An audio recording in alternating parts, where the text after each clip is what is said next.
Salut, j'espère que vous allez bien, que vous progressez au paddle sur les terrains, que vous vous amusez, que vous prenez vraiment plaisir à jouer à ce magnifique jeu qu'est le paddle. Aujourd'hui, nous allons parler tactique. Je vais essayer de vous donner un conseil, une tactique de jeu qui va vous permettre de défendre des balles que nous avons souvent tendance à jouer et on s'en rend même pas compte en fait. Cette tactique-là, elle est de savoir se repositionner en défense après une balle qui va être en milieu de piste. Ok? Donc, on y va. On va pas traîner plus longtemps. Je vais prendre une paire de balles, je vais vous montrer, et à partir de là, on va mettre en place quelque chose ensemble. Ok? Donc, comme d'habitude, j'attends vos commentaires, bien sûr. Alors, je suis ici posté au fond du terrain. Ok? Je suis ici. Je suis en défense, je suis dans ma maison, tout va bien, je fais travailler les adversaires en haut, en bas, tout va très bien. Ce qui se passe, c'est que tout à coup, eh bien, je me retrouve avec une balle qui va venir ici. Je vais devoir sortir de ma maison, vraiment venir devant moi en milieu de piste, d'accord? Et cette balle-là ici, eh bien, je sais jamais vraiment trop comment la jouer. Parce que c'est pas évident, parce que si je la lève et que je loupe mon lob, j'ai ouvert la piste et je me fais avoir. Ok? Si je joue en bas, il suffit que les adversaires bloquent et je me retrouve également coincé ici. Donc, qu'est-ce que je peux faire? Alors, le conseil que je vous donne, ça va être, dans un premier temps, de chercher à jouer non pas sur l'adversaire qui est parallèle à moi, parce que bien là, pour lui, ça va être encore plus facile de mettre la balle là-bas, mais de continuer à jouer en diagonale, mais de chercher le centre. Pourquoi le centre? Alors, je mets dans la position de l'adversaire qui serait au filet en face de moi, d'accord? Quand je suis ici au filet, la balle que j'ai jouée, elle est courte, d'accord? Ce que je viens de vous montrer à l'instant. Une fois que cette balle a été jouée, si l'adversaire vient me chercher la volée de coup droit, l'orientation naturelle de ma raquette, si je suis un peu agressif, va être de frapper la balle devant moi ici. Donc, l'orientation naturelle va aller en direction de la grille. Donc, je prends cet exemple-là. J'ai joué court ici la balle. On me renvoie sur ma volée de coup droit. Vous avez entendu? Je suis allé chercher la grille. Je peux chercher aussi la vitre latérale ou la vitre de fond. Donc, moi, ici, je reviens à ce que j'étais au départ. Donc, j'ai joué ma balle ici. Je cherche à jouer la volée de coup droit ou de revers. Ça dépend si c'est un gaucher. Enfin, bref, peu importe. Je cherche à jouer la zone extérieure, donc proche de la grille ici. Qu'est-ce qui va se passer? Boum, naturellement, je vais me faire avoir. Okay. Donc là, l'autre idée, l'autre solution serait d'obliger cette personne qui est au filet ici à jouer une balle depuis le centre. Okay. Parce que depuis le centre, l'orientation naturelle voudra que j'aille jouer vers le centre du terrain.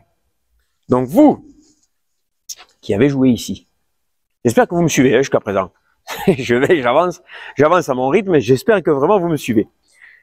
Moi qui suis ici, donc, j'ai joué cette balle-là au centre. L'orientation naturelle voudra que la balle revienne au centre. Ok?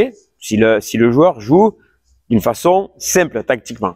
Donc, il va rejouer ici, il renvoie au centre, et moi, dans ce cas-là, je ne l'ai pas défendu, mais ici, au centre, je vais pouvoir ensuite, derrière, défendre cette balle-là. Ok? Là, c'est jouable. Ce qui est que cet adversaire qui est au filet, il voit le trou lui aussi là-bas. Vous êtes d'accord? Donc en fait, avec sa volée jouée depuis le centre ici, il va chercher à jouer la zone croisée, dans le trou là-bas. Ce qui est que c'est pas naturel comme coup. Il va falloir qu'il tourne son poignet. Alors si c'est quelqu'un qui a une main terrible, ok, il gagnera le point, il n'y a pas de souci. Mais vous obligez ce joueur-là à jouer un coup difficile. Donc là, ça change tout. Donc je suis ici, j'ai obligé ce joueur-là à jouer un coup qui n'est pas naturel, dans une zone que j'ai fait exprès, entre guillemets, je l'ai provoqué à jouer là-bas. Un coup pas très naturel.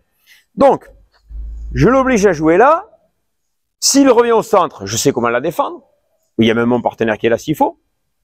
Mais moi, je vais l'obliger à venir ici. Là entre en jeu notre tactique de jeu. Donc, je joue ici. Si je frappe et que je revienne dans ma maison, je suis cuit. Parce que j'aurai jamais le temps de faire ça, de revenir derrière pour aller défendre une balle qui va me mourir dans le coin ici. D'accord? Cette balle, elle va mourir là. Donc en fait, il faut que je coupe l'angle. Donc je vais jouer ma balle ici, volée réalisée depuis le centre, et là, je vais juste glisser par là pour réaliser ma volée de maintien qui va me permettre ensuite de repartir derrière.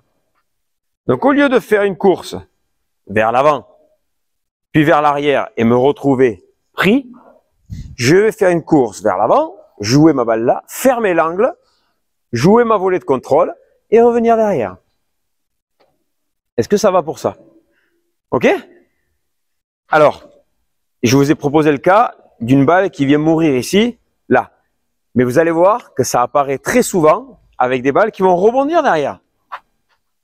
Une bandeja, un smash, d'accord? Vous avez les adversaires qui sont au filet. Cette balle-là, elle rebondit beaucoup.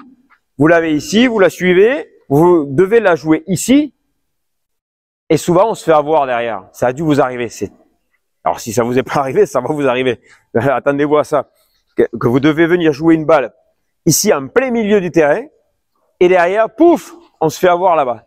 Donc, essayez de me prendre cette habitude de, je viens ici, je joue lent au centre, la personne qui est dans ma diagonale, et je viens fermer l'angle pour jouer une volée qui va pas être une volée d'attaque, attention. C'est une volée de maintien. C'est une des rares volées que l'on va réaliser dans un but de récupérer notre position. D'accord? Donc, je joue ici lent, je viens bloquer, je joue ma volée et je repars derrière avec mon partenaire. Ok? Voilà ce point tactique que je voulais aborder avec vous aujourd'hui. J'espère avoir été clair. J'espère que vous, ça va vous aider, du moins dans votre défense. Et n'hésitez pas à me dire si ça a fonctionné sur le terrain durant votre prochain match. Je vous laisse là-dessus et je vous souhaite un très bon match de paddle. À très vite, salut.